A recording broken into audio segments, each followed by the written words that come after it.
A lot of people are afraid to put themselves out there, whether it's podcasting or even speaking or teaching. Is that doing a disservice to the next generation by not putting yourself on those uncomfortable platforms? I have to say, yes, I believe that is a disservice to your fellow professionals. In my world of dentists or in my world of basketball coaches, to not put yourself out there and reach out to that next person and not be afraid to take the arrows, take the heat. People climb the mountain so that they think the world can see them, but they should climb the mountain so they can see the world. I think a lot of people are up there so everybody can see them. That's not the reason for a dental post. That's not the reason for that. The reason is it's a learning, it's a teachable moment. You got to take that bull by the horn and accept that responsibility and don't let that moment go by without teaching. Today, I'm excited to have Dr. Sonny Spera with us. Sonny is not only a seasoned dentist, but he's also had an incredible journey from the basketball court to the dental chair.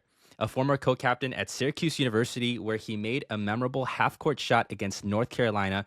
Sonny later transitioned to coaching at the University of Buffalo while earning his doctorate in dental, DDS. Now he owns and operates 5 successful dental practices across New York and Pennsylvania.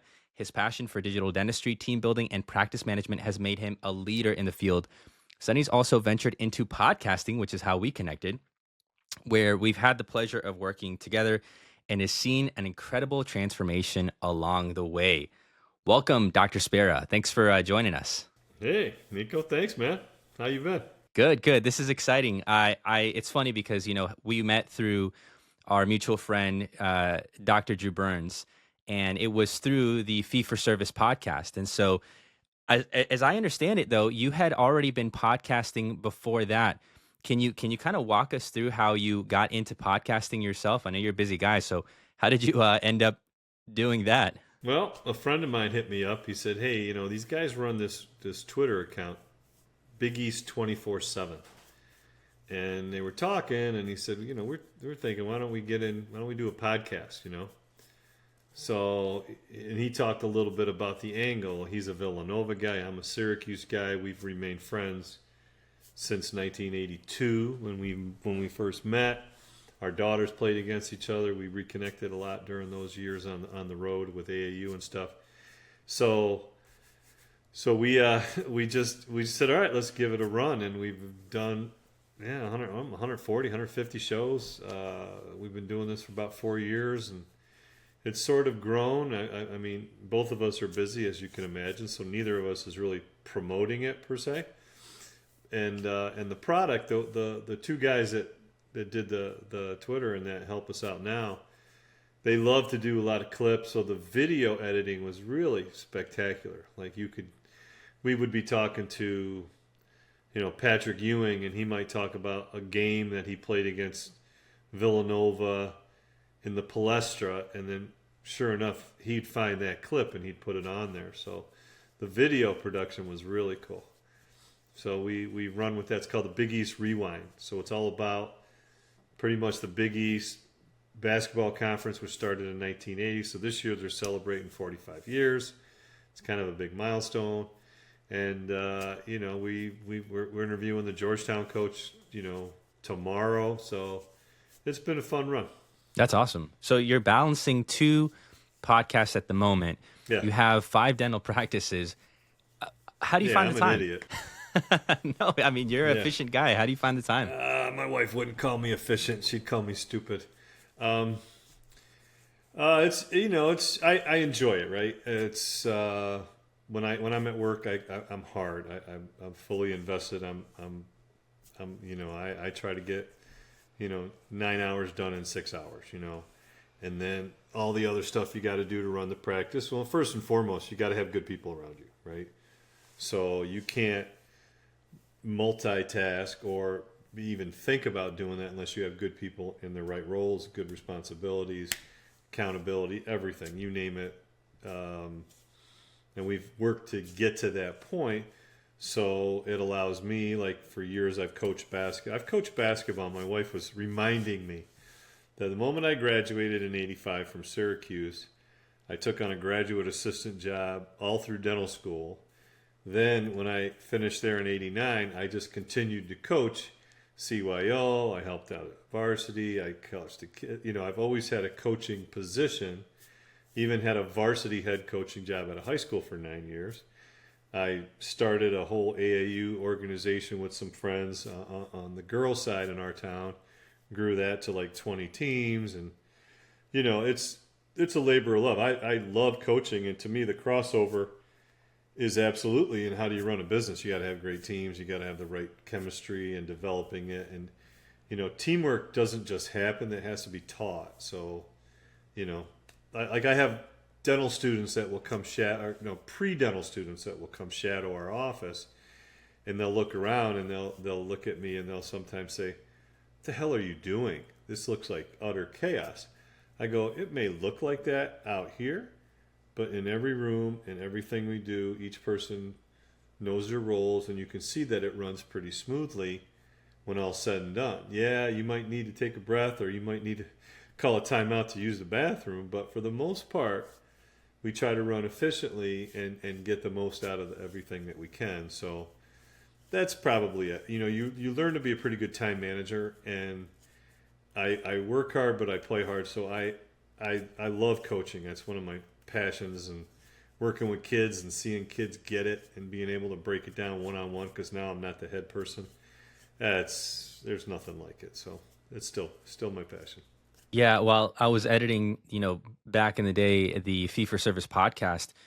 The conversations that you would have with kind of the next generation, so to speak, of dentists. And I didn't get a chance to listen too much to your basketball podcast, but I can imagine how you would have, you continue to impart knowledge in both the podcast setting, the personal setting, right, and everywhere else. So how have you seen, specific to the podcast medium, you being able to mentor the next generation? And have you had people come up to you and say, "Hey, Dr. Spera, that particular episode, that spoke to me. It's almost as if you're mentoring me right then and there"? I wish I could say I had a lot more than I actually have. I haven't had a lot, but I have developed a lot of friendships with the people I've had on as guests, or people I've interacted with on different social media sites.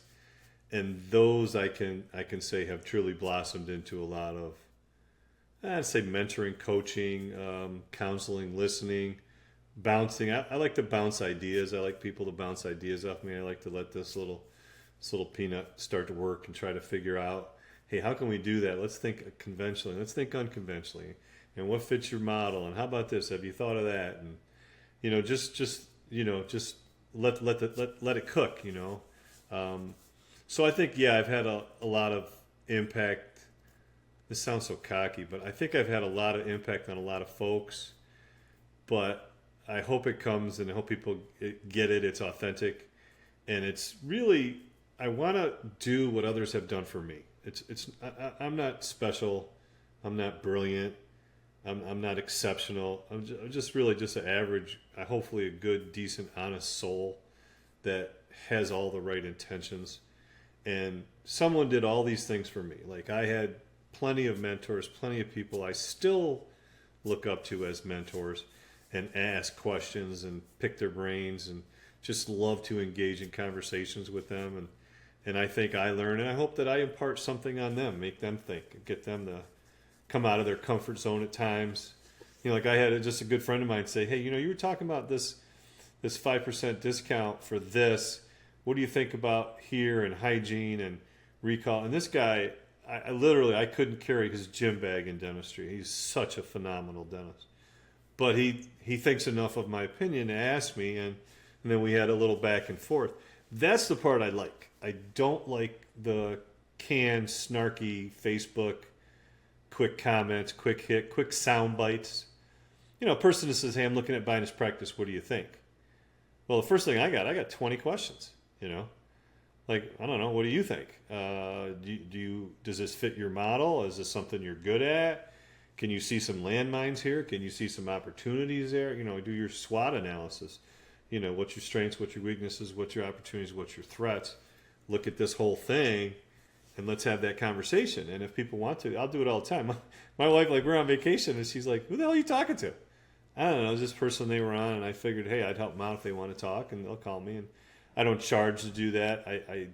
I'm not a big fan of that, because I always think that my experience has been, it's never been pure. It's been, you got to start questioning, where's this coming from, where for me, it's, hey, if I can lend you a hand and if I can get you to think about it a little bit deeper and hopefully help you advance or miss some landmines, and then I've helped, and then you'll help somebody else. I firmly believe that. Yeah, that's what I loved about listening to those podcasts. Even though I wasn't in the dental field myself, the conversations just were so genuine. And, whether it was an hour Great long, an people. hour 15 long, yeah, you asked some really good questions. And I think that, Thanks. to your point, I think that that's what's missing from, the overall, and if I could insert my opinion here, the overall podcasting sphere is that you have people who are relatively inexperienced. And, I'll say I have, compared to you, inexperienced in a lot of things.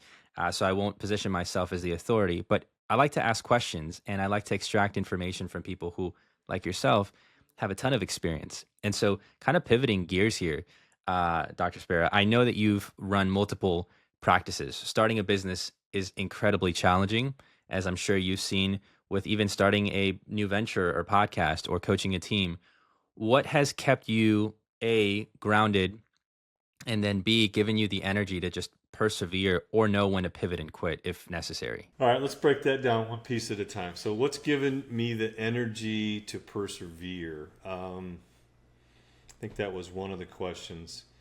I think what energizes me is the challenge, right? Like, it's got to be going back to your sport background. Like, how do you win this? How do you win this situation? How do you come out better off on the other side because of what you did here? How do you handle the ups and downs? How do you bounce back from a defeat or a failure? What do you learn from that, and where do you go from there? I think those are all key, But what was that for? That was that question again? I just said a second ago. How do you Yeah, persevere? what energizes you? So what keeps you going? Oh, life, man. I just, I mean, you wake up in the morning, you have one of two choices. You can say thank you for waking up today, and then go out and make the best of it and make someone's life better. Especially in a dental profession. I mean, we have the God-given gift to be able to do that, so that's a blessing, and you should never ever discount or take that for granted, even when you have the cranky old whatever who may not say, "Oh, geez, Doc, thanks." They are going to appreciate it on some level. Take those little small victories along the way. Share them with your team. Like, what? Just today, I'm walking and I see this little black ball with a gray top, and it's got an F on the side, and it reminded me of something from like Dr. Seuss. So I go, "What's this?" And they go, "Oh, that's Pam. She brought it in. It's an F bomb." So I was like, you can't make this up. So I took a picture of it, and I was like, when you work with people that have your sick, quirky sense of humor, you're not working. So creating those environments, meeting those challenges every day, those are all little tiny wins. And then, making a difference, I think, is what helps. And never seeing failure as final, right? I think Winston Churchill, right? Failure is not final. It's the ability. It's when you stop trying that you're defeated. So, I think that with today's world now, we don't let our kids fail, right? We clean up the milk before they spill it, and the kids don't develop, unfortunately, some resilience, some perseverance, some ability to cope. And they talk about coping mechanisms, and some of the college athletes, they don't have it. So what do? They'll transfer, they'll move, they'll leave, they'll drop, they'll find it, and then everybody gets a trophy. And my high school just appointed 2 co-coaches on the varsity basketball team. It's an utter embarrassment because they had a little controversy. Listen, do your job. Someone's got to be the head coach. Someone doesn't. It's like we're not going to make everybody happy. What we're going to do is we're going to make everybody unhappy because someone really doesn't stand up and say, hey, this has to be done. So, do your job, be accountable, and then and I think in dentistry, in basketball too, but in dentistry, you really got to celebrate those little successes. You got to find them, those moments, and then, bring them up and have a discussion and congratulate and thank people for their participation in that, like your whole team. Some people you interact more with because they're sitting and standing right next to you. And then there's other people who are behind the scenes that you can't forget to say thank you and show some sincere gratitude. So it's nothing special. It's not a special formula. I think you hit on it. I think you have to be authentic. If you're not authentic, people's BS meter goes off in a heartbeat.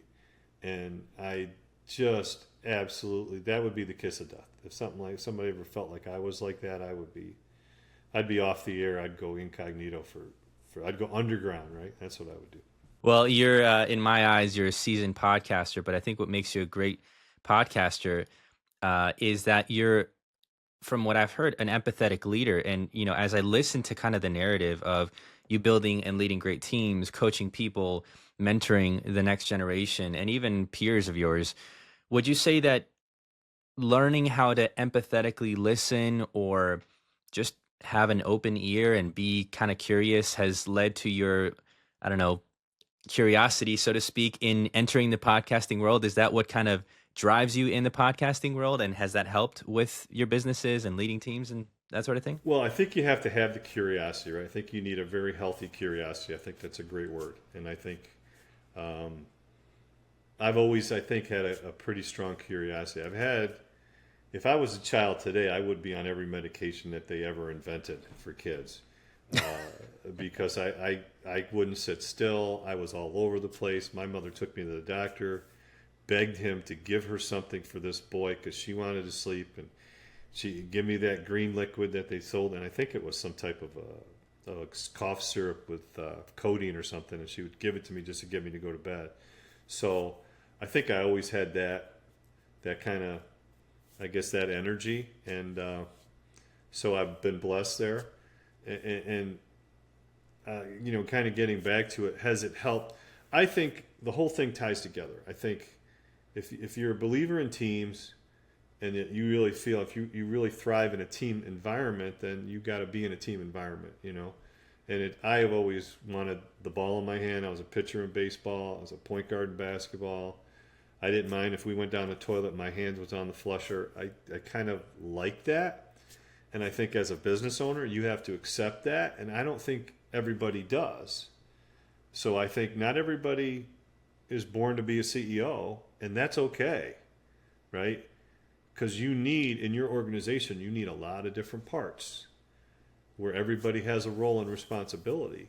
But you don't have to have your hand on the flusher. Not everybody wants that. Not everybody wants it. Oh, by the way, these 7 people, their families don't eat this week if you don't sign that contract or keep this business open. Not a lot of people want that responsibility, but yet they might be under the misconception that, to be successful, you have to own your own business. That's not true at all. Yeah, no, that makes sense. And it's cool because we've had this conversation off air in the past, and I've kind of bounced some things off you. And hey, should I start a business? Should I go this route? And at the end of the day, you don't give, hey, this is what you should do. It's kind of like just asking questions. It's that tug and pull, that fine dance. And again, this you remember that kind of drawing back to the.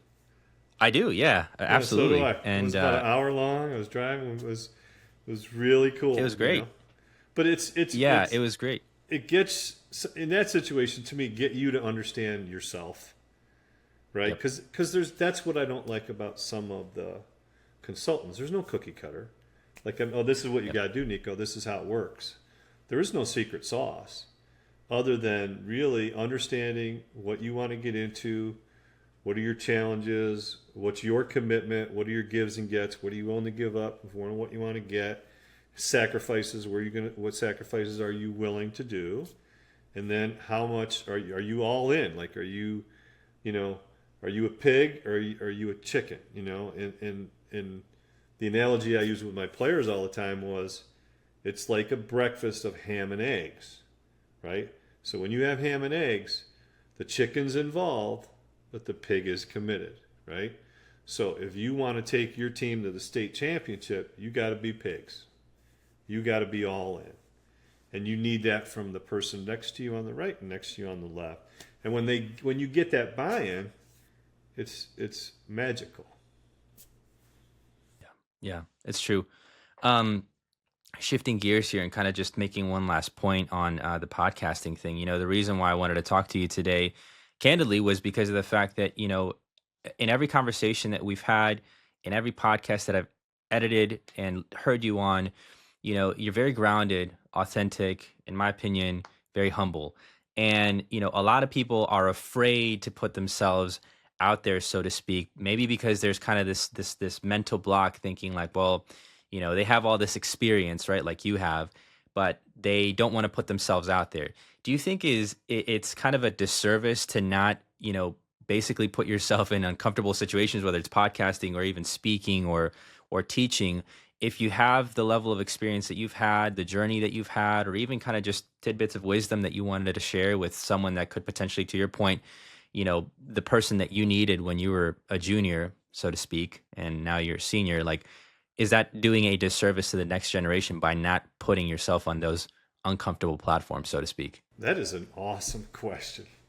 Is that a disservice by not accepting, like the old Charles Barkley, I ain't no role model? Well, you are, So in this scenario, by not accepting the torch, let's say, right?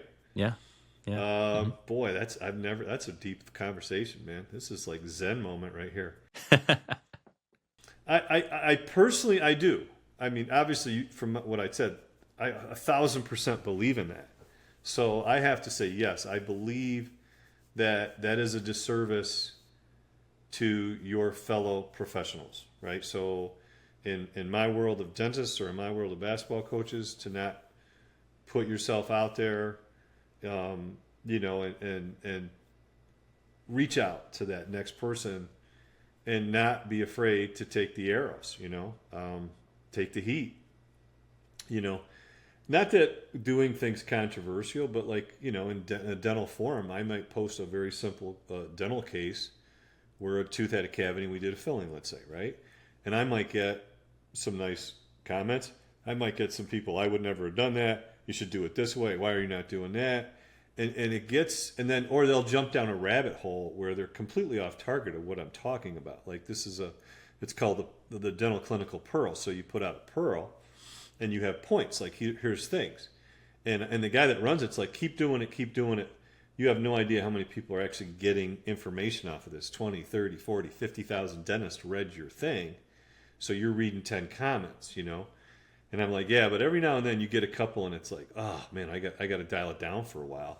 So it's one thing to say, yep, you take it, you take the heat, you take the hits, and take a lick and keep on ticking, kind of thing.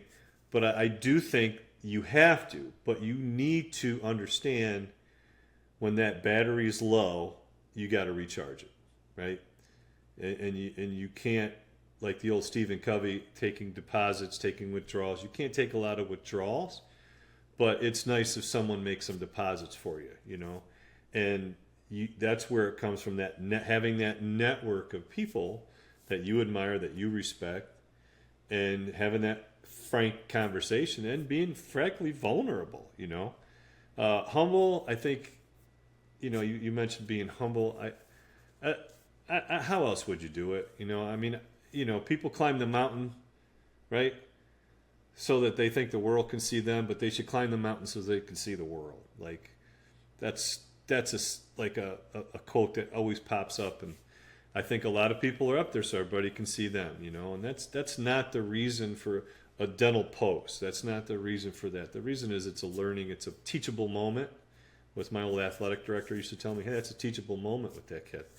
So, you got to find them, and then you got to take that bull by the horn and accept that torch or accept that responsibility, and don't let that moment go by without teaching. So for me now, in our practice, we have a younger doc. When I work with her, I try to help her. I don't try to input. I don't try to, invite myself into things, but I say, hey, here's something. You ever thought about this? Hey, I saw you were doing this. Have you thought this through? And just make them think further, and or if they ask me questions, then that's my invitation to share. Absolutely. I know you're a guy that has gone through a lot of schooling, and continuing education is part of your weekly or monthly or yearly requirements. However, I think, with traditional education, some of the methodologies, so to speak, are maybe a little outdated, a little out of touch. I personally enjoy binging on a few podcast episodes myself and, hearing what the other person has to say that's actually doing the thing.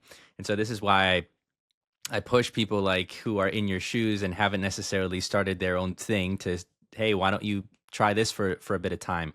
Where do you see the future of your two podcasts, and have you enjoyed the process of running both podcasts at a time? I know you kind of already answered that question, so let's just stick to the first one. Where do you see the future of your two podcasts here? Okay, the future. I would like to see the Big East Rewind. I would like to see that come underneath the. I mean, we have the support, the full support of the Big East commissioner. We know the commissioner. We know the head of the sports information or public information PR director, I guess you'd say. They're great people. Val Ackerman, John Paquette, excuse me. They're just phenomenal people, phenomenal human beings. So they invite us to the media day. We got to put our hats on to be like reporters. But when we talk as reporters, we're talking to these guys as former players, So many times they get it and they'll talk to us very freely. Because we're not looking to get a soundbite. We're not looking to burn anybody. We want to have some fun. We want to have some laughs. And we want to celebrate the game and them, right? So, where I would like to see us kind of come underneath, like come into the house, right? Get invited inside, right? They've asked us, but they've not really said, hey, listen, we want you to be our podcast, and we'll help you get guests, and kind of help us do some of the other things which are such a drag on energy and time, which is getting guests and talking to them and setting it up, and it's hard because and some people are dodging it, whatever. But that's a time-consuming task, and we don't really have a lot of time to really chase people down. In all honesty, the dental podcast. That's a good question. Where do I see it going? I think as long as people show an interest and want to do it, and listen to it, then we'll keep trying to put out good information and good products. I think the movement away from insurance dependency in the dental field has really never been stronger. I think there's a strong movement. I would love to jumpstart that and pick that up. I've tried to work with Drew, but Drew is very busy in his world, so it's hard. I don't have a handle on certain things, and you only got so much bandwidth. But I would like to see it continue. I think there's a lot of worthwhile stuff. On the other side, yeah, I would love to have more positive feedback. Every episode, I go, here's my cell phone, here's my email, text me, call me. You got questions, you got suggestions, you don't like a show, you want to hear something. And I have one or two people that do, but they're friends of mine. It's not people that are listening that I've never heard from. So I would love to have more of a two-way conversation, So I would love to have like a live in-person symposium, a couple of days, have different speakers talk on different topics, really kind of blow this thing up a little bit. But in all respect to Drew, Drew has expressed an interest to do that, so I've deferred. It's been 3 years now, so I'm either going to drop it or, we'll get it together, So I would like to see that happen, and then the podcast is just a component of this entity, which is really outside of insurance dependence. So I think it could make a bigger impact because, right? If you do a little bit of this, you want to do a little bit more. You want to do that, do a little bit more. So, it's climbing that the competitive ladder, right? Yeah, competition never goes away, man. You compete daily with yourself. Yep. Yeah, 1% better daily. I love that. And, I've seen it in the podcast growth. I've only managed the fee-for-service podcast. And I think when I left and, the new producer took it over, you guys were doing like 9,500 downloads a month. And that's with like no promotion, audio only. I saw that, from baby stages to really growing and taking a life of its own. And I definitely saw the potential of it becoming conferences and bigger events and that sort of thing. I think it's still there for sure. Remember we talked about let's do the video, so now we have the video portion, so now they're putting that on YouTube, so they're taking some old episodes. So it's been a process. Apple's been very difficult. We're trying to get there's two Apple fee-for-service podcasts that are running simultaneously. So the old episodes, like I'll say pre-2020, are not on the other Apple one. So we're trying to get Apple to just merge them, make it one. There's only should be one Apple fee-for-service dentist podcast. So when it posts the new ones, they post on both of them. And I don't know what the hang up is. It's above my pay grade, but I know Spotify, you go on Spotify, everything is linear, so you can find any episode you want. So That's great.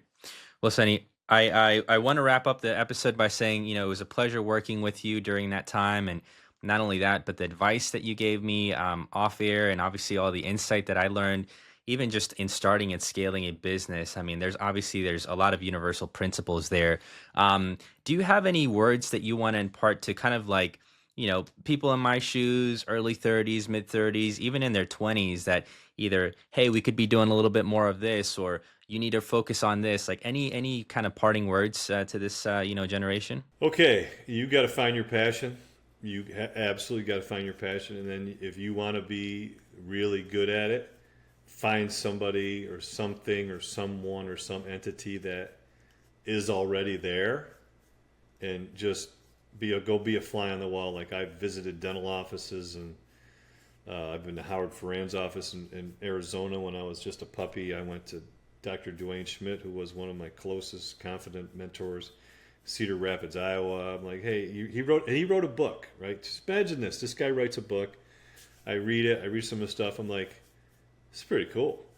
So I sent a letter, because before email, and then all of a sudden email came along. Email, next thing you know, I'm talking to him. Next thing you know, I'm out there visiting the office. I'm taking my dad. I got my partner. We're out there. Then I bring a couple more people, and we're just flies on the wall, and we're just following. We're looking. You can ask questions. Hey, how about this? And implement that. And you don't have to necessarily build a better mousetrap, but boy, I think it steepens your learning curve, or lessens it, whatever it is. It gets you there faster when you find other people who've done it, and if you really understand what they did, and then you make it your own, right? If they're sharing it enough that okay, I can borrow this freely. Okay, great. Well, I'll make it my own. And then let's blow it up. Let's make it bigger. That's what I wanted to do. Other people, that may not be their goal. Maybe they want to get it to this comfortable point, and we're happy. I guess I'll never be at that point. I always want to, because it's either you're growing or you're dying. So that's what I think in business. So when you lose your growth, abundance mindset, and you go either into scarcity or hibernation, I'm out. Get me out of the office. Like, get me home, and treat me well, because I'm done doing that, because it's just not for me. So my advice is, anybody that has that, like yourself, you had a passion for, I could hear it in your conversation, was like, yeah, I'm doing this on the side, but this, this is it, and I got to keep this. This is feeding my family. And I was like, well, at a certain point, when are you going to jump ship and go into, follow your true passion? It's nice when you know that that's going to help cover your bills, right? You get out of that, was it Maslow's hierarchy? You get out of that basic needs, and then you can start to move on up. That's awesome, and, that's what I sensed from you, was like, this is something you really want to do. So, how do you get there? And then, how do you avoid some of the huge mindfalls and pratfalls along the way, so that your curve is accelerated, right? You're not, you don't have to make every mistake that I made, right? In this business would be the advice I would give someone that's going into dentistry. Here's some of the mistakes I made. I have no problem. I got no problem bearing my bottom, because that's just how it is. I mean, anybody like that one saying, right, talks about what you see on the surface, or no one's success is a straight line. There's success, there's downfalls, there's ups and downs. But the key is grit. How do you respond to those things? Like, I always thought, like, when we've lost key employees and key doctors and key components, you're like, oh, how are you going to recover? You bounce. You figure it out. You bounce back, and many times bounce back stronger and with more resolve. And, I mean, that's the beauty of it. It's not that you're going to have challenges. It's how you handle the challenges. And, and never stop learning. Like never stop learning, never stop improving, never stop the desire to improve. And look at Warren Buffett. I mean, he gets up, he reads his papers, he sees what's going on. I mean, lives in the same house he's lived for 100 years. He's probably one of the wealthiest people on the planet, but he lives like he lived 50, 60 years ago. That's pretty cool. He's not walking around saying, hey, look at my brand new Lamborghini. He's like, hey, you know what I read today? I read that this company is doing this and they're doing that and their earnings are this. And, he's making a difference, in his area, in his world. That's really, really cool. That's a satisfying, that's a healthy life. Yeah, I love that. I love that. Well, we've talked about everything from your coaching to leadership, building businesses, podcasting. I mean, Hell, we got Warren Buffett is there in there. anything? I know Warren Buffett, right? Is there anything you don't talk about or anything you don't do? This is great. Good conversation here. I'll have to pick your brain more offline, Sure. about some of the stuff that I got going on, Sonny. But That's it was a exciting, pleasure man. having you on my. Yeah, it was a pleasure having you on my podcast here. This is going to be a podcast basically about leadership principles, just kind of timeless things. But too, with the medium of podcasting, I feel like being able to express and impart kind of that knowledge and that wisdom to the next generation, having done the thing, having, been through hell and back, so to speak, or gone through your own, rounds of mistakes and learning from them. I think that's important to share. So thanks for being on the podcast, Sonny. Yeah, I'll go ahead and drop all your links and all that good stuff here so that people can check out your podcast and make sure that they follow you on social media. Hey, man, my pleasure. I'm so happy for you. It's really an honor that you asked me to be a guest, and I was like, are you really sure you want to talk to me? And sincerely, and hey, man, you're producing now. You're developing and creating your own content. I mean, this is what you leave behind when all's said and done. So it's really cool, and I couldn't be more happy for you. I really am. So nice to hear from you, and I'm flattered that you had me on. And if you have me on, I'm sure you're going to have 8 million other better people. So thanks for having me. No, absolutely, Sonny. Thanks for joining us.